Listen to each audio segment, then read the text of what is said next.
few comments about God and prayer and cause and effect.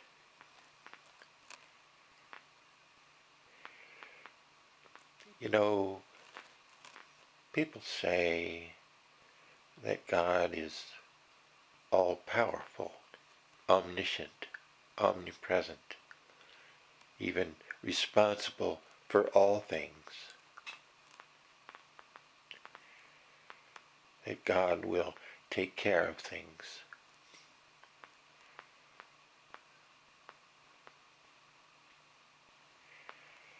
And yet others will say, how so is this? If this picture of God being so all-loving,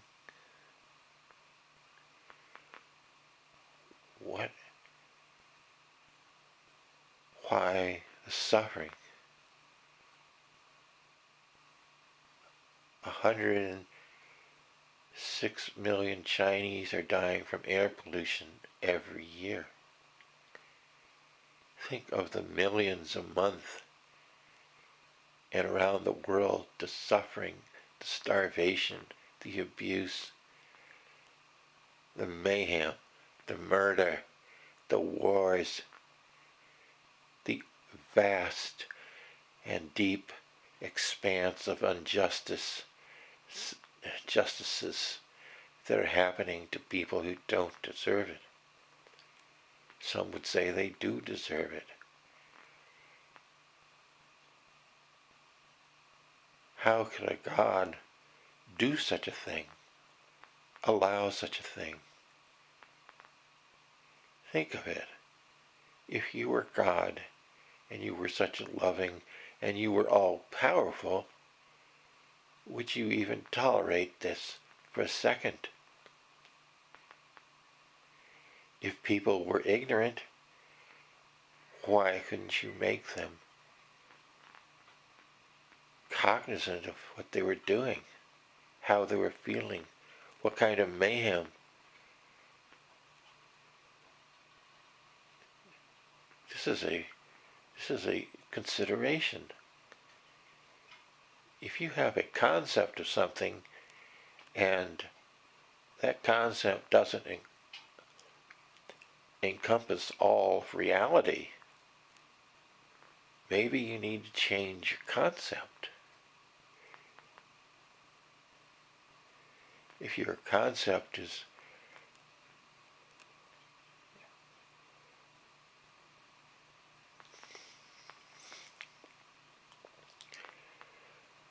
so, if you have this picture of God, that it's all loving, all powerful, all wise, knows the hearts of men,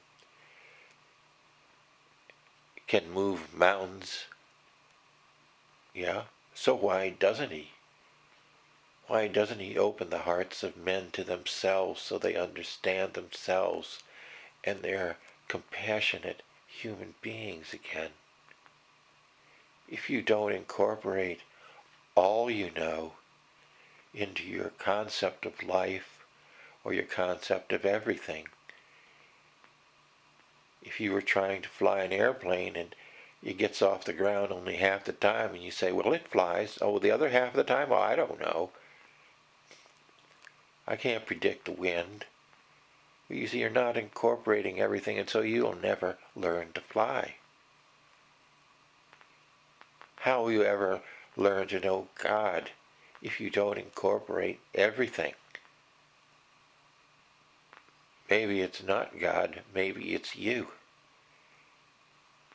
In which you've limited yourself to understanding.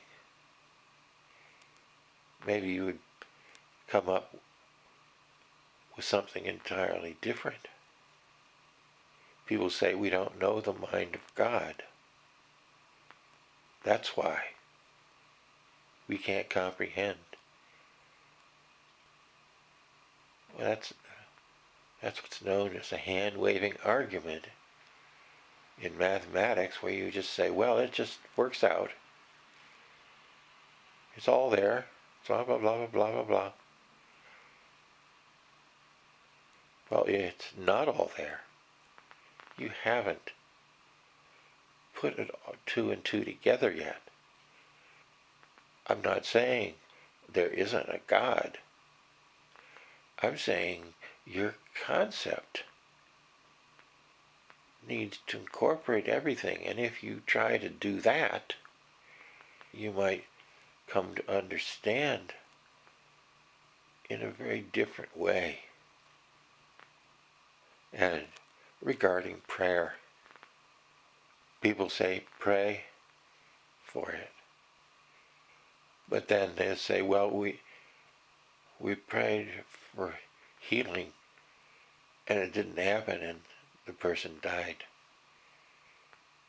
And some others will say, well, we don't know why God heals some and not others. And yet these people who are suffering millions every day and dying, how many sincere prayers going up to God, begging for survival, begging to be relieved of their circumstances, begging for their lives. Why some get their, quote, prayers answered. And some would say, well, we don't know, but pray. That's the answer. Well, here again, maybe the concept of prayer as the concept of God needs a little modification, a little understanding. A lot of people say, put your hands together, bow your head, close your eyes, and speak from your heart. That's how to pray. But those are external signs, and a lot of people might be doing that, but maybe that's not all there is to prayer. Did you ever experiment with prayer? So much has been said about prayer. Some say it works, some say it doesn't. Sometimes it looks like it works, sometimes it looks like it doesn't. But given the importance of this tool called prayer, did you ever experiment with it? If somebody gave you a little box and said it can do various things, and other people said, oh, it'll do other things, some people say it does nothing, but it looks to be terribly important. Did you ever pick it up and examine it and see if there's any parts to it? To see if there are any moving parts, any functioning parts? And why did it end up on your doorstep? Is there some significance to that? What is its relationship to you? Can you experiment with that? There are catchphrases, and they are so terrible in their ways, because people hear something, a word, and they jump to conclusions because they've heard it so much, and they never think about what does that word really mean. How can I find out? Well, prayer is such a word, as is God. Well, how do you go about finding out about God? How do you go about finding out about prayer? How do you experiment with it and its relationship to you? I mean, on a nuts and bolts basis, cause and effect. in science, when you have methodology of inquiry, you have rules of logic, rules of scientific inquiry. They are methodology within the area of science. Well, there is cause and effect. Well, the same structure and format applies to everything, including finding out about God or prayer. So why not use them there? Why? Because the catchphrase, people hear these things and their belief in their concept in God. No, it's their belief in their concept of God. There's the detail, and the difference is absolutely essential to make that distinction. And if you're going to experiment with prayer, you have to drop the assumptions about it in order that your mind will investigate it in an appropriate manner for that area of inquiry. But there are reproducible results. You should, just as in science, in order to corroborate cause and effect and outcome and have a true understanding in these other areas, you have to experiment according to and expect reproducible results. And when you get reproducible results, you'll see that others have experimented in the same manner. It doesn't do you any good what they accomplished.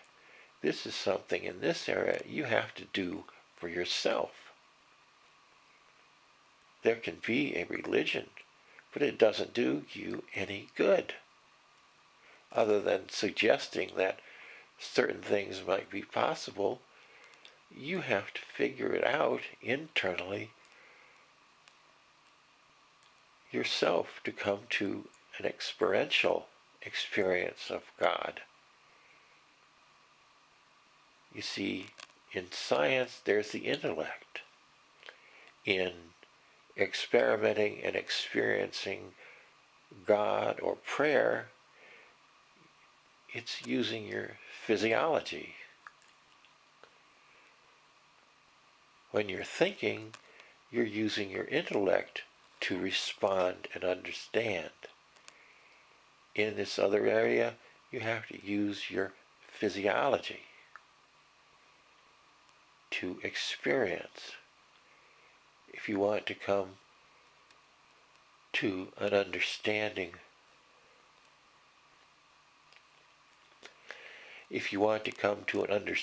of love intellectually, that's one thing, but it does you no good if you need love in your life. And love is the essence of life. If you didn't have love, look what happens to people who don't have love in their life from childhood, the damage that it causes. Love is a real quantity. It is a reality. And if you want to understand love, the purpose and use and fulfillment of what it can do in your life, you have to use your total physiology. It's just like if you're eating, you get hungry.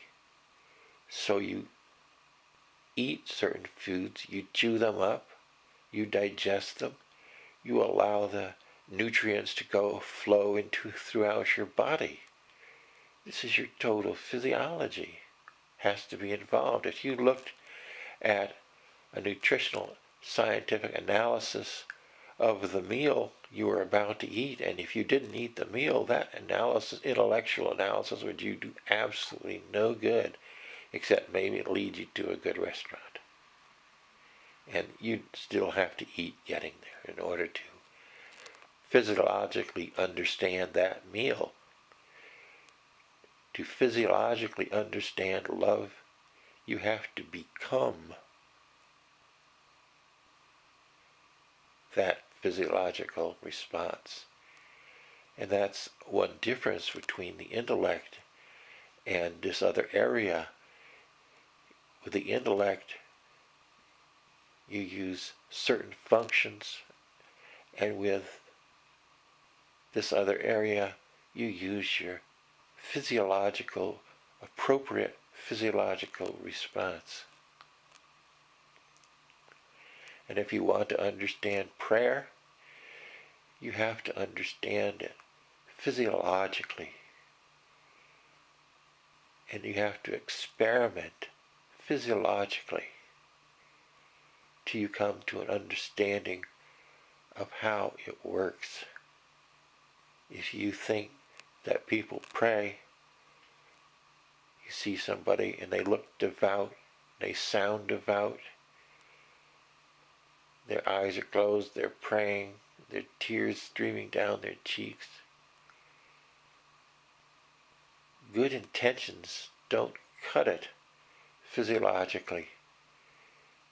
You can be starving and dying for food, but if you don't understand that you've got how to eat it physiologically, even if you smell it right in front of you, smelling so delicious, if you don't eat it, going through the motions of chewing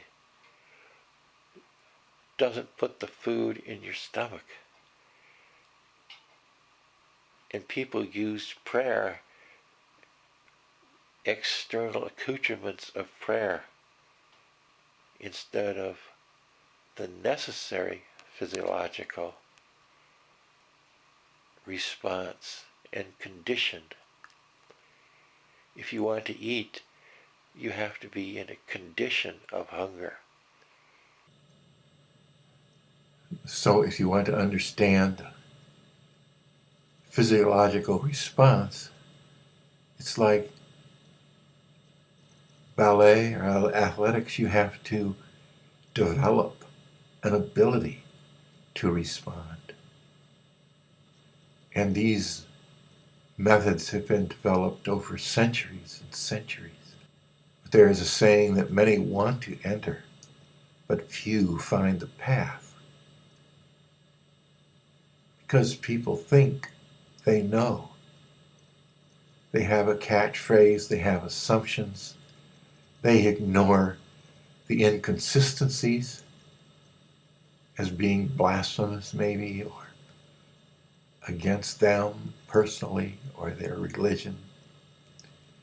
So their ignorance protects them, or rather isolates them from the truth. There's nothing wrong with the truth. The problem is most people can't stand it, literally. It isn't easy. But if you want to understand, you have to give up a lot of things that you think are important. As the saying goes, if you leave even one rope tied to the dock, how will you ever sail off into the ocean? You may think and hold to certain assumptions, a self-image that you have, or you wouldn't want to be wrong. Your belief is so strong, how could you tolerate it being wrong? The situation sounded maybe simple, but it isn't. This is because the physiology, this isn't just a change in saying 2 plus 2 doesn't equal 5, it actually equals 4. Oh, I've got it now. To experience the reality of life, your whole physiology is involved.